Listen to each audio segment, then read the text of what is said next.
졸업와서는 셋째 큰아버지 계부지요. 한자로 이야기하면은 셋째 큰아버지 당시 1930년대 일본 명치대학에 유학을 하셔가지고 갔다 오신 분. 그 다음에 저희 아버지. 그 다음에 우리 집안의 제일 장손인 사촌 형님. 대전 형무소에서 학살당했습니다. 그 다음에 두 번째 형님이 대구에서 학살당했죠. 전부 사촌이죠. 저로 봐서는. 그 다음에 세 번째 형이 지리산에서 발시산 전사로서 활동하다가 돌아가셨습니다.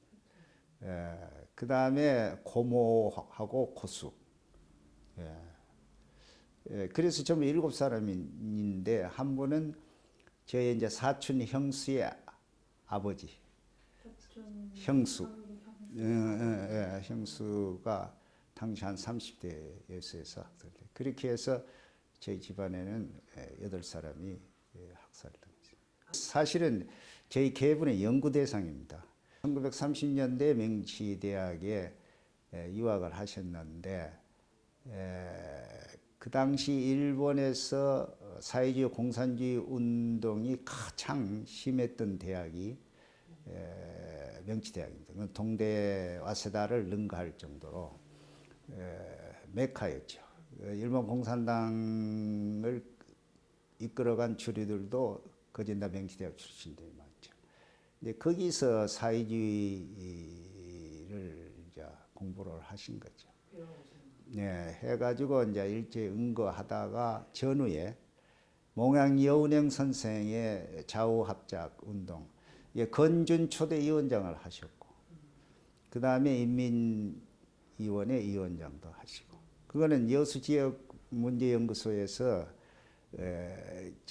증언집에 나와 있습니다. 남면 편을 보면은 그 당시 위원장이 누구십니까? 하고 질문을 하니까 거기 대답하는 분이 이자, 윤자, 기자, 이윤기라고 하십니다. 근데 호적 이름은 규로 되어 있기 때문에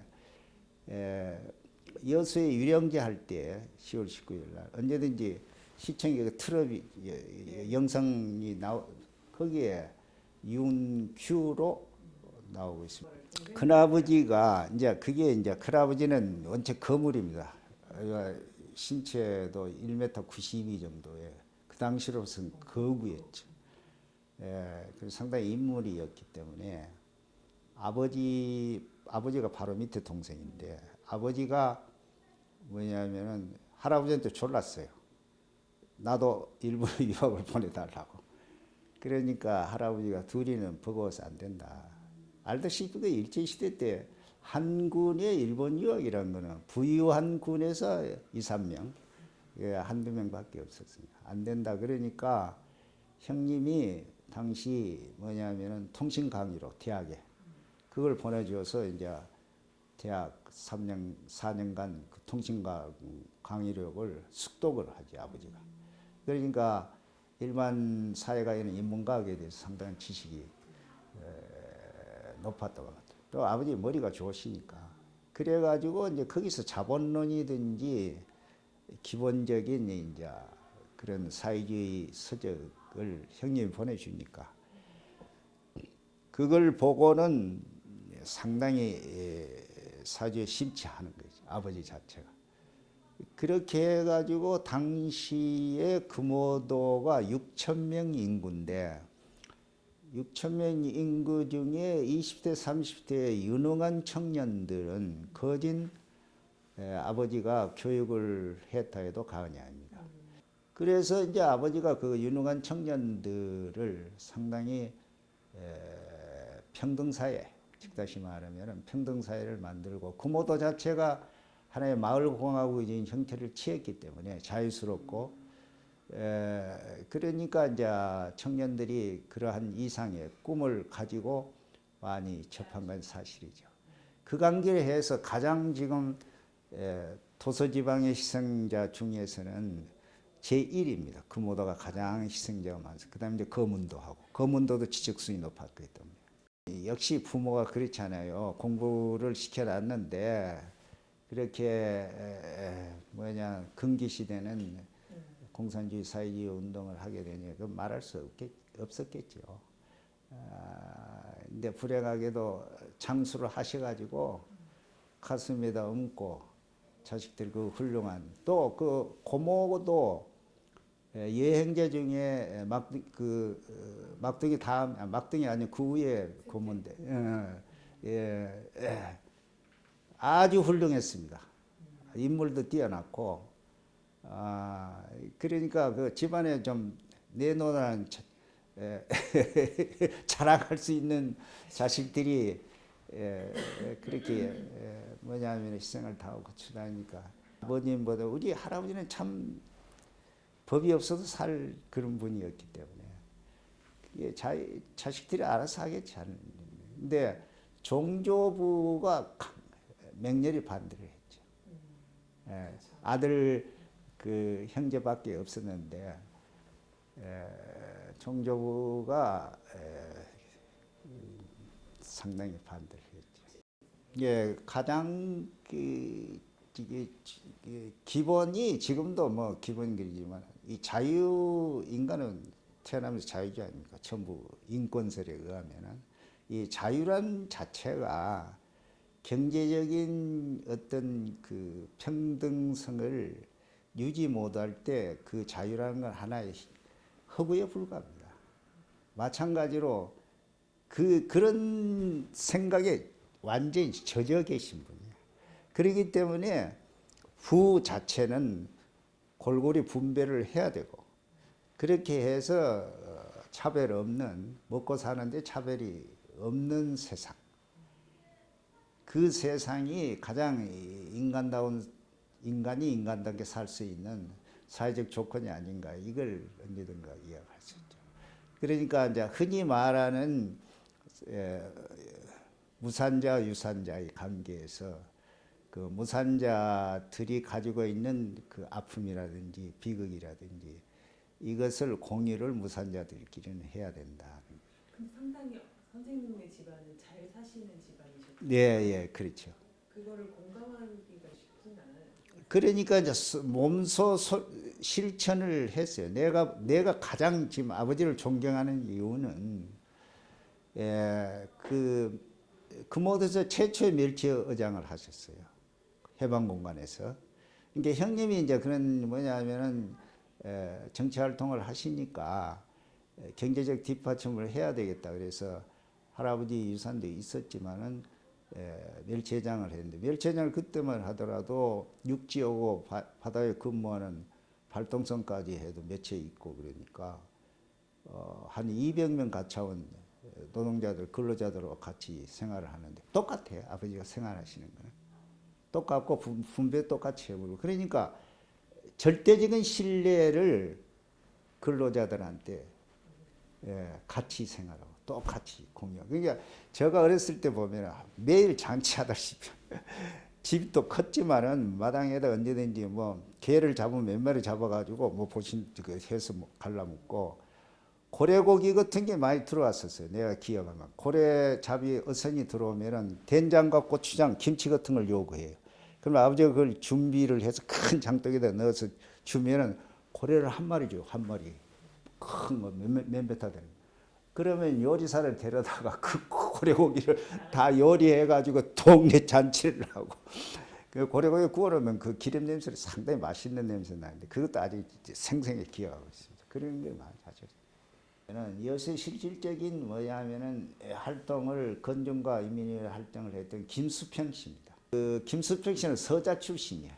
그러니까 그 유명한 이야기가 있는데 본처 출신들은 친일을 하고 서자 출신들은 전부 사회주의 운동했다.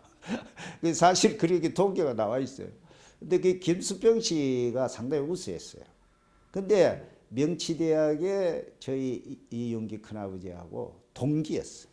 그러니까 한 고향에서 같은 대학을 다니면서 키도 좀 비슷하고 형제처럼 닮았네요. 둘이 생긴 것도 비슷한데 그래 이제 의기투합한 거죠 친구들끼리.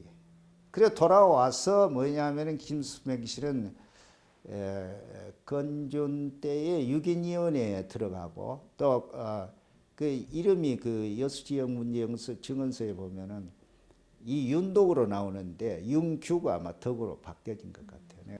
바로 잡아야 되지 않은가 봅니다. 근데 그렇게 이제 활동을 같이 했죠. 재밌는 게 제가 이제 가끔 증언하지만은 김수평 씨가 이장 취업을 해가지고 초대 여수 경찰서장이 됩니다. 한민당에 입당을 한 것처럼 해가지고 그리고 초대 여수 경찰서장 되고 일제가 남겨놓은 경비정이 있었어요. 갈매기호라고 지금도 있어요. 굉장히 빨라요. 계속층이라 연안도서를 경비하기 때문에. 근데 그 아침 조회가 끝나면은 김수평 씨가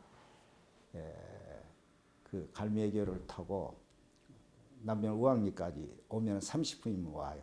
지금 그 계속 해리처럼. 그러면 딱 제가 그 어장 그때 멸치어장 할 때니까 그 어장터에서 보면은 물살을 가로 갈매기가 와 멋있어. 하여튼 어떻게 빠른지. 그러면 이제 전마선으로 부하들이 김수평 씨를 이제 우리 집으로 모신다고. 그러면 세 분이 아버지하고 큰아버지하고 김수평 씨하고 오전 내에 무슨 회의를 해요. 예. 그리고 12시 되면 이제 점심상에 들어가요. 들어가면 그걸 드시고 1시 되면은 경비정을 타고 또 손살같이 가는 거죠. 제가 여러 번 목격을 많이 했죠.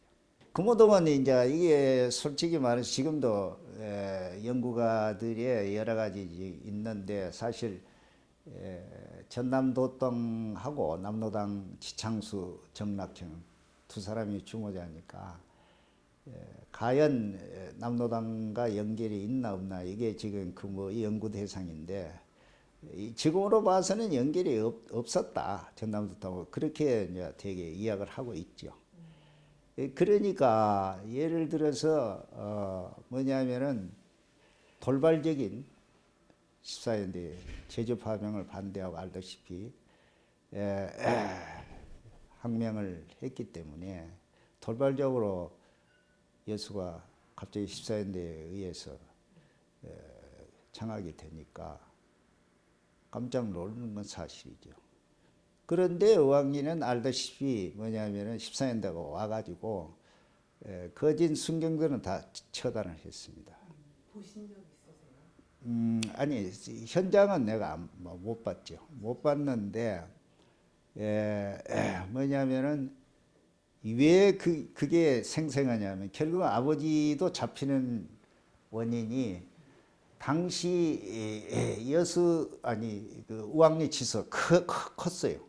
지서가 크니까 도에 인구 6천년 지서에 있던 순경이 총살을 당할 때 율촌 출신의 강순경 그 이름이 지금 자료에 지역사회 문제 연구소에서 나오는데 나중에 율촌 면장까지 하고 그랬지 은퇴해가지고. 그런데 그 강순경이 총을 맞고 죽지를 않았어. 근데 학인 사살을 안 받았어. 그러니까 14년들이 이제 전부 처단을 하고 철수를 했죠. 철수하니까 이 강순경이 산으로 도피를 해 가가지고 연명한 거예요. 연명하다가 14년대가 철수하니까 우리 집이 위치하고 아래측이 있는데 아래측을 진로소로서 써가지고 뭐냐면 치료를 받았어요.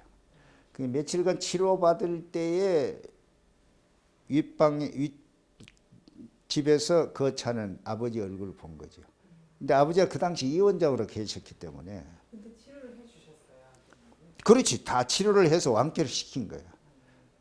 거기 이제 그 치료가 다 나을 나중에 이제 부산으로 이제 가시려고 하는데. 그래서 그때 아버지 얼굴을 익힌 거죠. 강 의원이. 아, 이게 이원장 집이다 하는 걸 알았죠.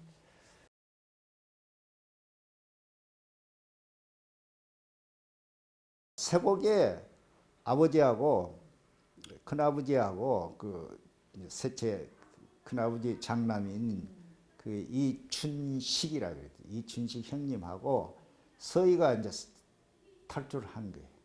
탈주해서 돌산으로 가서 돌산서 이제 여수로 들어와서 부산까지 무사히 가신 거예요. 부산까지는. 그때가 언제인지.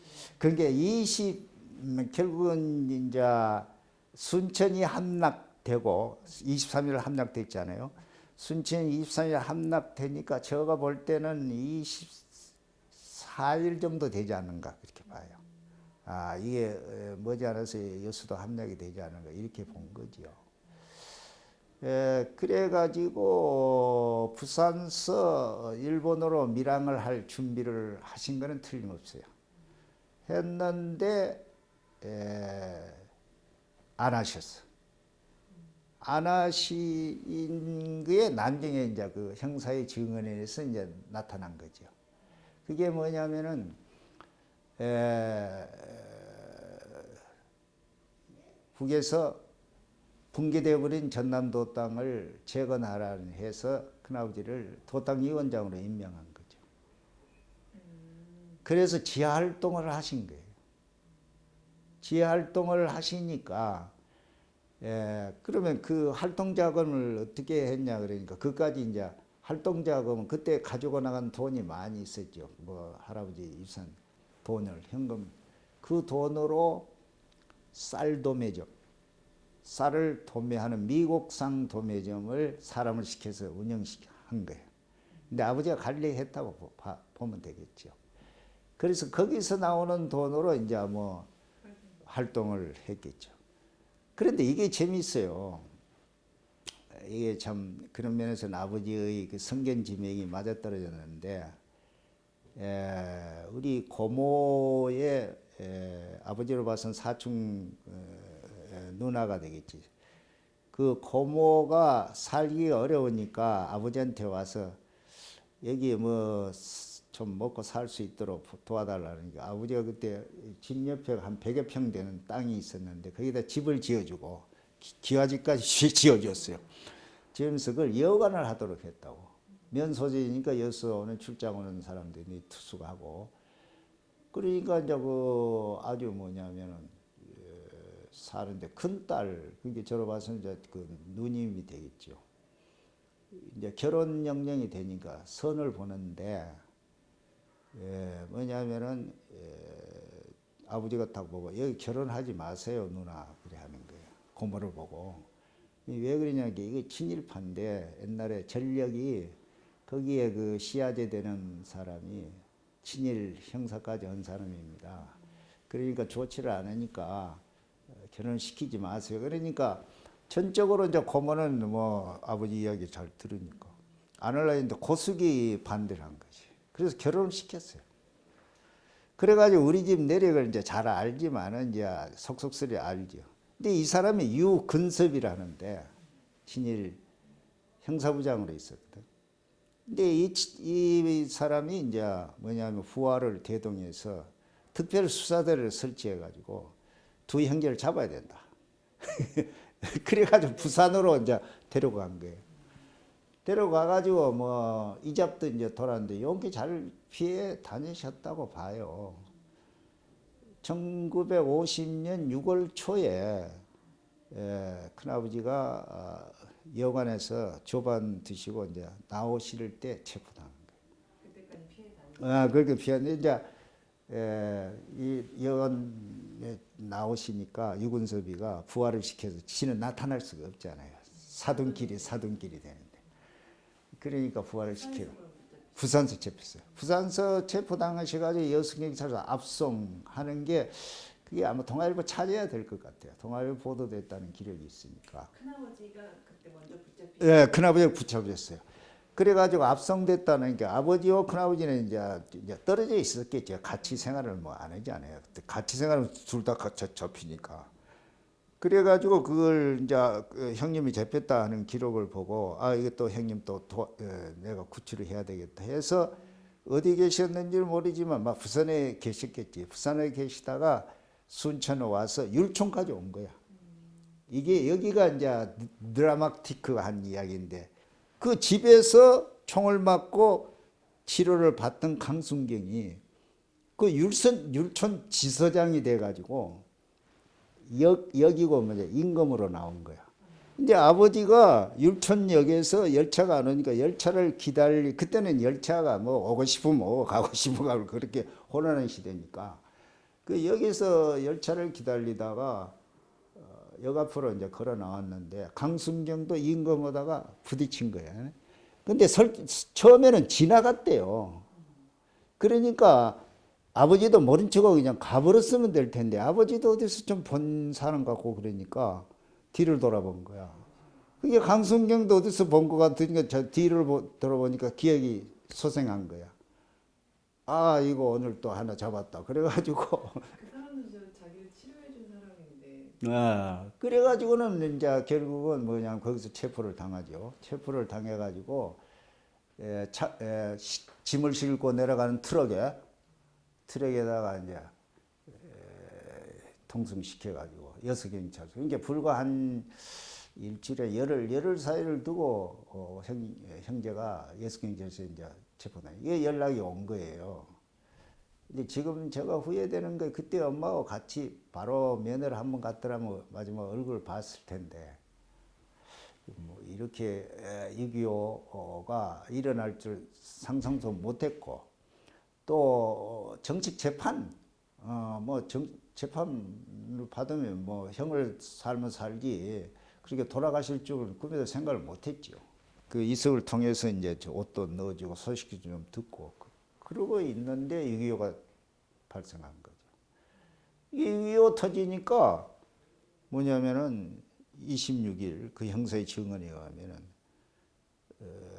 큰아버지는 집자에 실어가지고 눈을 전부 이렇게 수건으로 56월 26일 날 지금 엑스포 만성리 굴 앞에 거기서 총살시켜서 석유 뿌려가지고 시체 태워버린 거죠.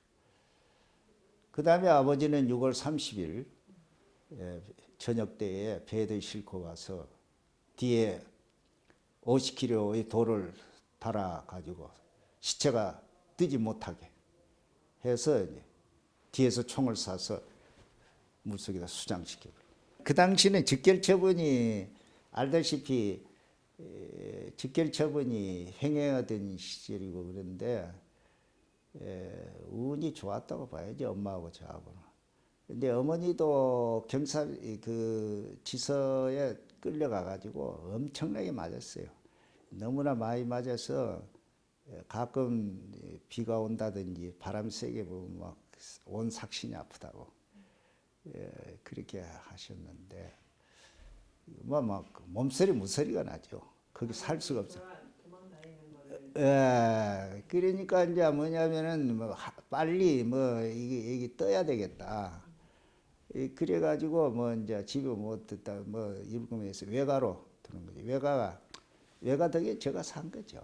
외가도 여수 여수 이제 원래 외가는 이제 돌산인데 어머니 고향은 이제 여수에 외삼촌들이 계셨기 때문에 어머니가 막둥이니까.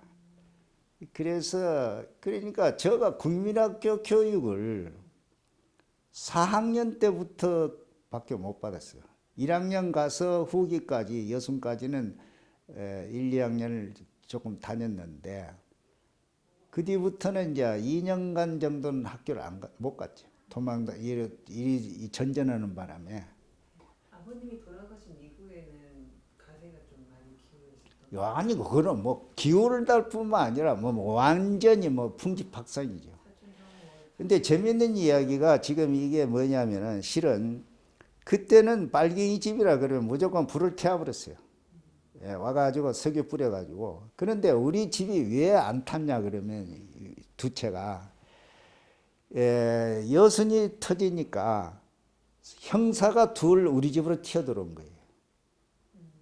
근데 그때는 해방공간에서 알다시피 자익사상을 가진다든지 건진 몽양 세력이라든지 뭐 심지어 우익인 김구의 한독당까지 탄압을 받던 시대니까 오히려 김구를 갖다 여선에 관련을 시켜가지고 뭐 정치적으로 제거하려고 모략까지 하고 그랬잖아요 이승만이가. 그런데 그 예비 검색이 심했어요. 내가 지금 기억하는 거는 아버지가 그러니 이제 어떤 면에서는 지도자니까 계속해서 시국이 혼란하고 자기들이 봐서 이걸 예비로 검속해야 되겠다 하면은 지금 뭐 박정희가 민주운동할 때 학생들 예비적으로 단속했던 똑같은 거죠. 그러면 아버지가 경찰서에 연행이 돼 가요. 가면은 한 그 잠잠해져 민중이 좀 잠잠해질 때까지 경찰서에 수용했다가 풀어주고 그러면은 아버지가 돌아오신다 그러면 뱃머리에 여기서 올 때 아버지 오실 때는 보면 동네 사람들이 가가지고 환영하는 거 그게 내 어렸을 때 기억이 많이 있어요. 그런데 그 예비 검속을 할 때에 그 형사들 중에서도 상당히 아버지를 추앙한다든지 뭐 하는 사람이 있었겠지요. 그럼 가끔 뭐냐면 미리 연락을 해야죠. 한 2, 3일만 어디 좀 피해 계시면은 잠잠해지면 돌아오시면 됩니다. 그러면 내가 자고 있는데 아버지 엄마가 없어. 새벽에 일어나 보면은. 그게 이제 미리 연락이 오니까 부랴부랴 두고 그러면 낮에 되면은 어떤 모습이 와. 그게 이제 안골이라는 데가 아버지 엄마가 지금 피해 계시니까 나를 데리고 가는 거라. 그래서 아버지 엄마를 만난 적이 있어요. 거기 이제 며칠 있다가 집에 오고 그런 게 들어 있었어요. 그런 것처럼 그런 이제 아버지한테 정보도 주고 그런 관계가 좋았던 형사가 살 길은 이 양반 집으로 튀어들어간 수밖에 없겠다 하고 형사 둘을 들어온 것 같아요. 그러니까 뭐 우리 집에 와서 목숨을 건졌지. 근데 그 형사들이 이제 군이 와가지고 뭐 집을 태우려고 하니까 나타난 거예요. 나타나고 우리를 죽이시오. 생명의 은인집입니다. 이게 집만큼 태우지 마세요. 그래서 막 반대했어요. 그래서 다행히 집이 살았어요. 역시 피는 못 속이는 거예요. 항상 아버지가 그 굉장히 정의감이 강한데 저도 그 불의에는 못 참는 성격이기 때문에 61 학번이죠. 그 본격적인 한래당 준비가 62년부터 시작했잖아요. 근데 62년에 공교롭게 내가 총학생회의 사무국장직을 그때 3학년들이 간부를 되는데 나는 2학년 때 간부를 했죠. 그러다가 이제 한일회담 반대 투쟁을 열심히 하니까 알다시피 6.3 때 64년 아닙니까? 1964년 6월 3일 박정희 중앙청을 포위해서 나 현장에 있었습니다. 중앙청에. 이제 내가 지도를 해야 되니까. 근데 그날 오후 6시에 비가 내렸어요. 가랑비가. 그러니까 막 가마떼기를 깔고 우리가 앉아 있다가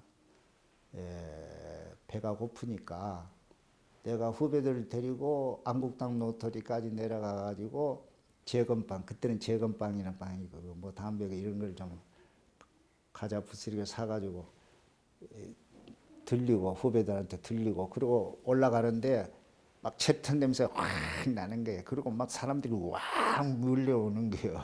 그 한국일보 쪽으로 해서 안국동 쪽으로. 그리고 왜 그러냐 그러니까 야 지금 8시에서 계엄령 선포가 돼서 학생들 막 때리면 학생들 가지 말라고 막 그러더라고. 일반 시민들이. 그리고 후배 보고 라디오를 빨리 켜봐라 그러니까 8시 계기로 계엄령을 서울에 발표했다. 계엄령이 내렸다. 이제 그 길로 피난을 했죠. 그래서 공교롭게도 내가 그때 대흥동, 지금 서강대학에 있는 대흥동에 있었는데 집을 방을 얻어가지고 자취생활을 했는데 그거는 그때 이사를 했기 때문에 학생과에 현지수로 등록이 안 돼 있었어. 그러니까 그거 안 됐는다 말이야. 비에 있어가지고 체포령이 나온 거야. 근데 안교부에서 나를 주시를 많이 했죠. 이놈이 내가 게리라 전을 잘하니까. 그러니까 이놈이 배우 저걸 잡아야 됐다. 그래가지고 지목을 해가지고 못 잡으니까.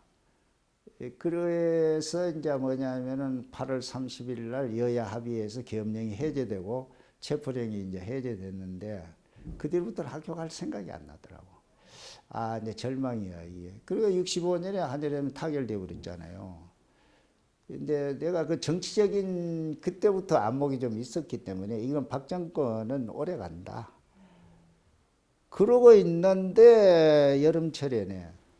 64년 그 여름철에 여수에 내려가니까 방학 때 내려가니까 애들이 니를 꼭 기성이가 만나야 한다 그래서 이제 만났어요. 만났더만 오늘 저녁에 시간이 있냐 이게 나한테 아주 중요한 이야기를 해줄 이야기가 있다 그게.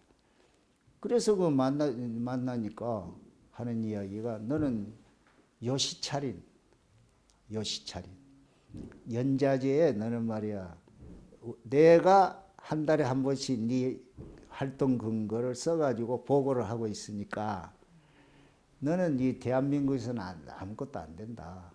네가 꿈꾸고 있는 걸 예를 들어서 그런 게 안 되고 뭐 글이나 쓰든지 아니면은 뭐 장사나 하든지 아니면 그러니까 그러지 말고 한국에 있지 말고 미국을 가든지 일본을 가든지 어디로 가라고 그래요.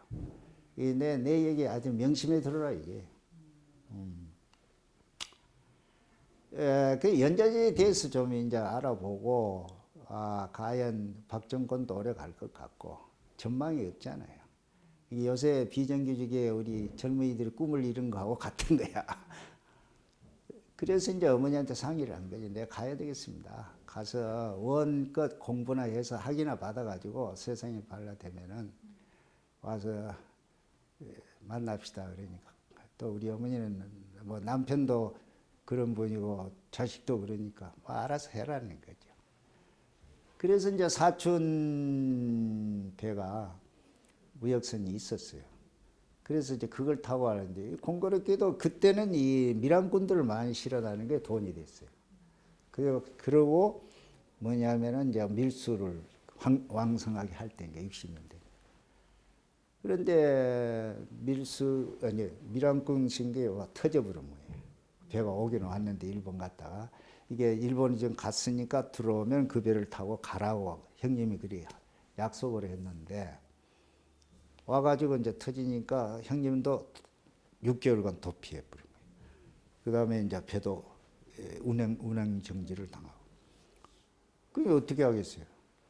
서울 올라갈 수도 없고, 거기서 이제 시간을 보내다가, 그러니까 66년도에 들어올까 하던 게 늦어져 버린 거예요. 그런데 이제 68년 공교롭게도 이제 기회가 있어서, 그래서 68년에 이제 밀항이 성공한 거죠. 그래서 일본에 이제 정착을 하고 오사카에 살았는데 문제는 공부를 해야 되니까 뭐냐면 일본어를 습득하는 게 우리는 일본어가 약하냐. 근데 저는 이제 한자에 대해서는 외가덕으로 이제 좀 알았기 때문에 가서 낮에는 이제 일을 했어요. 공장에서. 처음에 이제 취업을 한 거죠. 그래서 공장에서 무슨 공장이냐면은 캐비넷을 갖다가 도장하는 공장이에요. 일본어 한자 읽기 사전 있지만 일본어 한자 읽기 사전을 이제 한 페이지씩 이제 사전을 한 페이지씩 하고 자는 거예요. 그러면 12시 반에 끝날 때도 있고 1시에 끝나. 그럼 또 자. 자고 아침에 일어나서 밥 먹고 공장에 가서 일하고. 그래가지고 뭐 한 2년 넘으니까 이제 방송을 알아도 교육 방송도 알아들을 수 있을 것 같아서 연구를 해볼까 하고 이제 했는데 등록이 없기 때문에 안 받아줘요 대학에서. 그 전에는 받았어요. 한예리담 타결정이 국교정상화 되기 전까지는 받고 졸업과 동시에 강제 출국, 강제 귀국시키는 방향으로 전제를 해서 받았대요. 근데 지금은 정식으로 유학을 올 수 있기 때문에 받아서는 안 된다고 문교부에서 통달을 각 대학에 한 거야. 그러니까 제일 동포 중에서 이제 그 학자들하고 나가 연결을 좀 많이 했는데 그분들이 힘을 많이 썼는데도 안 되더라고요. 그러니까 이제 연구할 수 없게 되잖아요. 상당히 절망했는데. 그러니까 이제 거기에 교수가 우리가 만든 장학회가 있다. 제일동포 2세, 3세들을 육성하는 장학회가 있기 때문에 그 장학회에서 활동을 좀 해요. 당신 같은 사람이 공장에 써가지고 되겠냐. 사회를 위해서 하라고. 그래서 상당히 그 의욕이 나더라고. 그래서 장학회를 가보니까 예, 장학생 한 열댓 명 주고 있는데 돈이 없는 거야. 장학금이 부족한 거야. 그걸 가지고는. 이게 내가 거기서 무슨 월급을 받겠어요. 그게 내가 보란티를 한 거죠. 그리고 나는 이제 그때 이제 한글 붐이 좀 일어나 가지고 각 민단 지부 같은 데서 한글 강습을 하는데 나는 서로 오라 그런 거예요. 이제 강사를. 그래서 이제 그거를 충분히 밥을 먹고 용돈도 쓸 수 있는 정도의 강사를 받으니까 대접도 받고. 그래서 이제 낮에는 장학회 활동을 열심히 해서 각 교포들 중에 찬조자, 양심적인 기업가들한테 찬조금을 막 긁어 모아가지고 학생수를 막 늘려간 거예요. 그러니까 장학회 그 교민사에서는 그래서 이제 저명 인사가 된 거예요. 신뢰를 얻고. 아, 저 사람은 뭐냐면 자기 개인적인 이해관계를 떠나서 사회를 위해서 저렇게 23세를 위해서 봉사한다. 근데 나는 돈만 주는 장학회는 싫다 이거예요. 역시 교육이 따르는, 즉 다시 말하면 민족교육이죠. 예, 그래서 그 2세, 3세들은 일본에서 태어나서 일본 교육을 받아놓으니까 아이덴티티가 약해요. 그러니까 민족의 역사, 문화 이런 게 잘 몰라요. 이제 그걸 뭐냐면은 역사 인식부터 먼저 바르게 잡아줘야 되겠다. 그래서 이제 근현대사부터 내가 가르치기 시작한 거죠. 그다음에 이제 내가 주입 교육만 하지 않고 너희들이 연구해서 발표를 해라. 남학생은 나는 동동에 남학생이 10명이면 여학생도 10명 또 그렇게 맞춰가지고 뽑아가지고 둘이를 연구시켜가지고 그래서 한 달에 한 번씩 발표하고 저희끼리 디스커션하고 난 뒤에서 이제 난 이제 보충해주고 이런 걸 했죠. 몇 명 정도나 가르치셨어요? 이제 말대로 한 35명, 30 그렇게 해서 그러니까 통명을 일본명을 쓰고 다니던 학생들이 본명으로 돌아오고 그 다음에 대학에서 민족의식이 고치게 되니까 상당히 달라졌죠, 다들. 그런 게 이제 의학생들이 의과대 학생들이 많아요. 고학하는 애들이 군대 우수한 애들이. 그러니까 의사들만 해도 한 200명 전후 내가 양성했죠. 한 30년 했기 때문에. 지금 30년 동안 하시면서 만난 학생들이 굉장히 많아요. 사회 중견 인사, 변호사도 많고 대학 교수도 공인 회계사, 의사 뭐 사회 중진들이 다 돼 있죠 지금.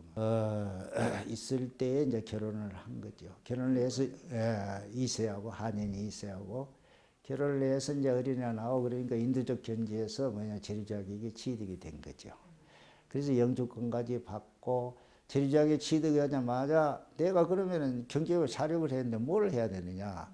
나는 솔직히 말해 일본에서 대학 교수도 하고 아니면 귀국해서 조국에 돌아와서 대학에도 있어보다 아니면 언론계라도 있어볼까 그런 생각도 있었는데 잘하면은 뭐 세상 발라지면은 정계도 한번 들어가고 싶었거든요.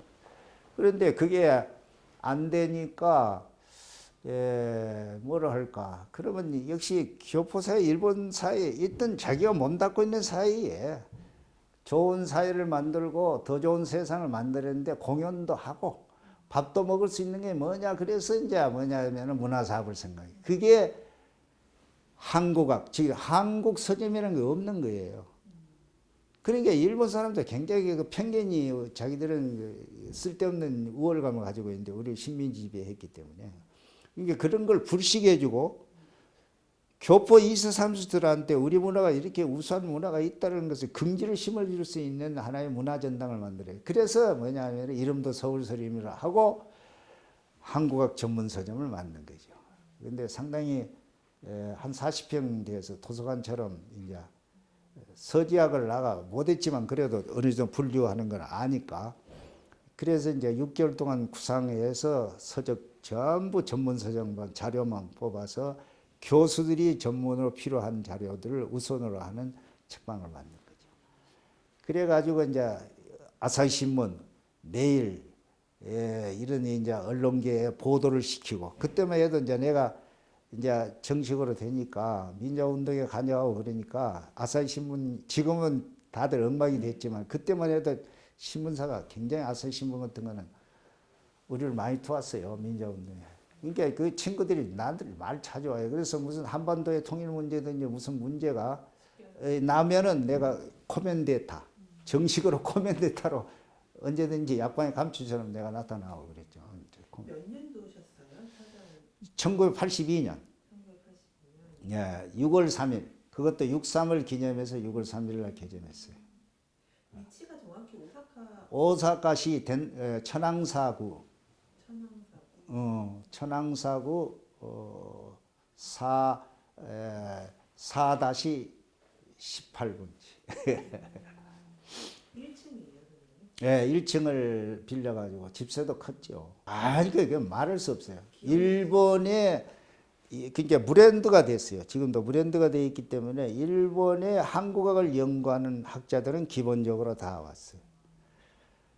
그래서 일본의 도서관, 연구기관, 언론계, 문화계, 그다음에 제야학자들, 우리 제1동포의 지식인들은 말할 것 없고 민주운동 하신 분들 예를 들어서 이영희 선생을 위해서 백낙천, 고은, 그다음에 항석영이라든지 조성우라든지 우리나라 이제 민주운동의 다 공헌자들은 거진 다 저를 거쳐갔고 이제 유족회죠. 본론에 이제 들어가는데 드디어 72년에 국가폭력에 의해서 억울하게 죽은 영혼들을 편히 잠드시게 할 수 있는 기회가 온 것 같다. 그리하기 위해서는 진상이 규명이 되고 명예가 회복이 돼서 역사를 바로 잡고 우리 역사의 왜곡된 부분을 바로 잡아야 되지 않는가. 그리하기 위해서는 제가 여성을 바쳐야 되겠다. 각오를 한 거죠.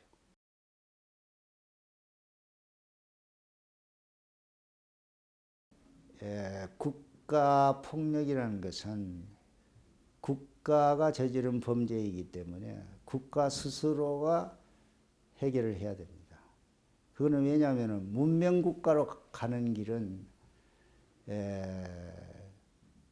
이 국가라는 게 뭐냐 하는 걸 생각할 때 막스 베버는 합법적인 폭력기관이라는 정의를 썼어요. 그건 맞아요. 좋은 국가도 있지만은 예를 들어서 야경 국가라고 하는 국가가 되면 대개는 경찰력을 동원하지요. 그래서 민중의 정당한 요구를 짓밟고 폭력에 의해서 인명을 살상하는 그런 게 비일비재하지요. 인류 역사를 보면.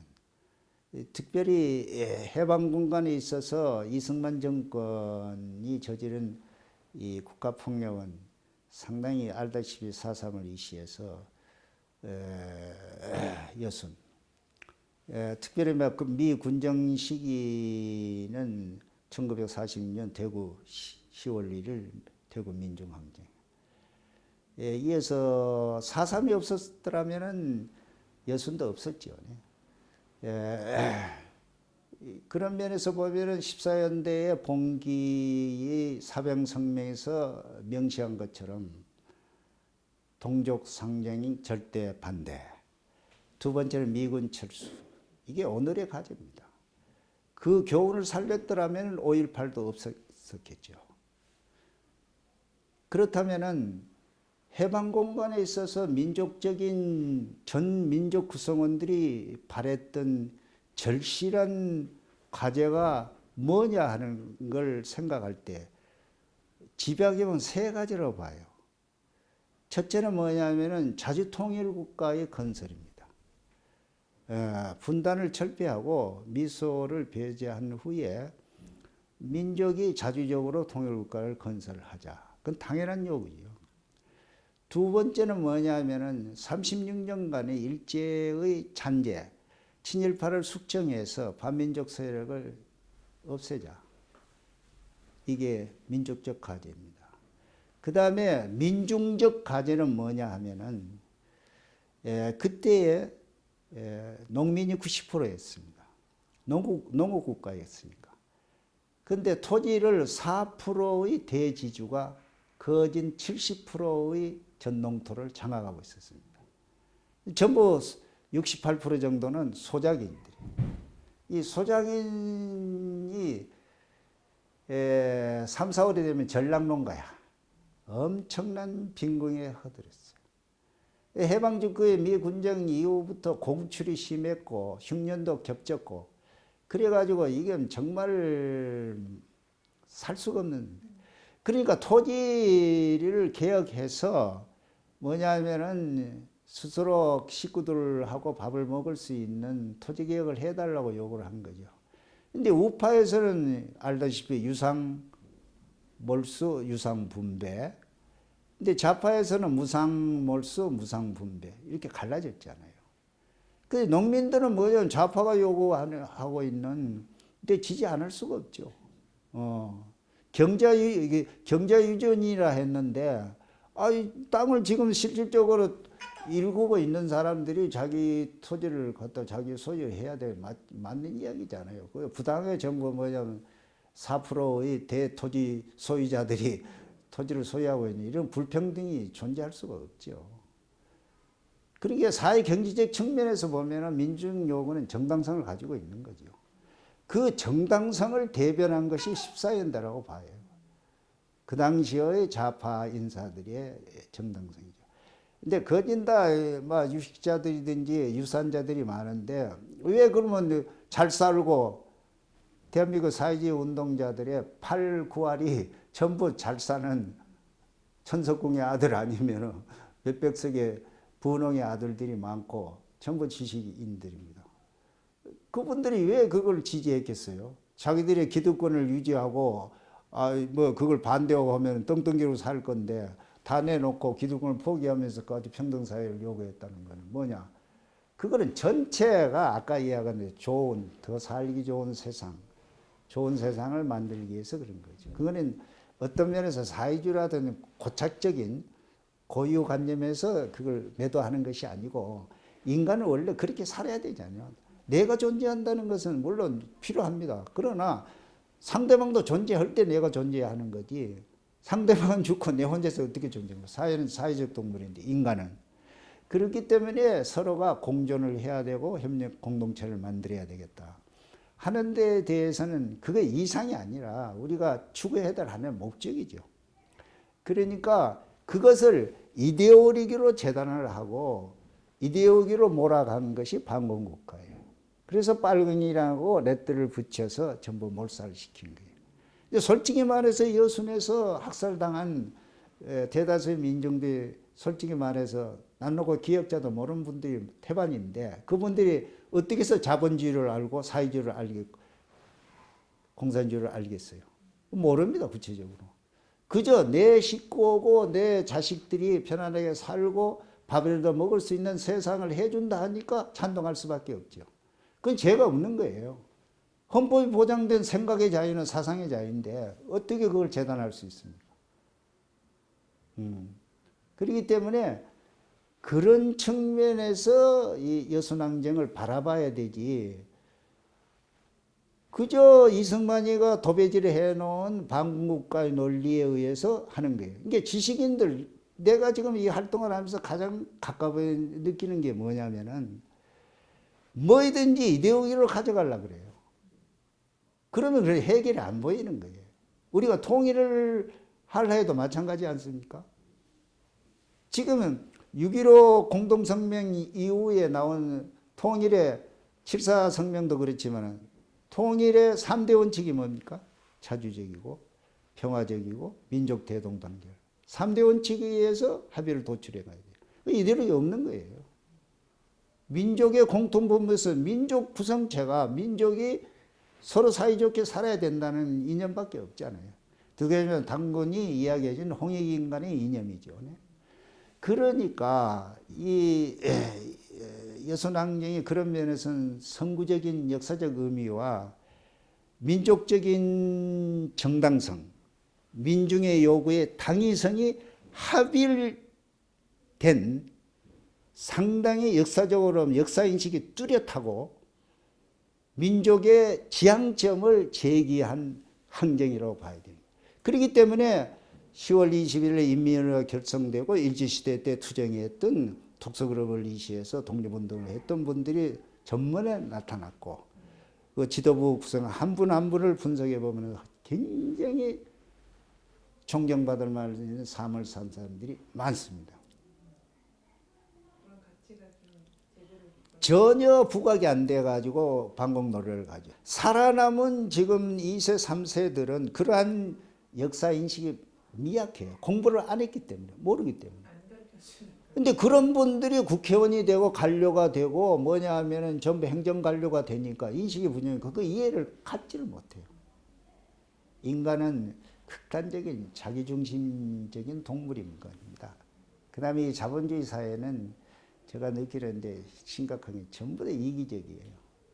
기득권이 한번 생기면 절대 기득권을 내놓으려 하지를 않아요, 이게.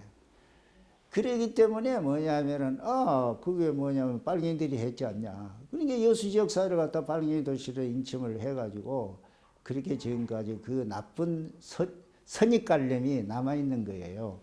그렇기 때문에 이것을 지금 와서 개몽한다는 없애지만 그걸 어떻게 인식을 바꾸냐 하는 건 대단히 지난한 사업입니다. 근데 이런 속에서 지금 국회 활동을 하고 있고 특별법 제정 운동을 벌이고 있는데 제일 이제 의지하고 싶은 게 솔직히 말해서 이제 매스컴이죠. 매스컴을 통해서 지금 SNS 시대고 그러니까 조금씩 한 번 보고 두 번 보면 이해가 좀 축적에 대해서 이해할 수 있는 공감이 넓어지지 않느냐. 이제 이런 생각이죠.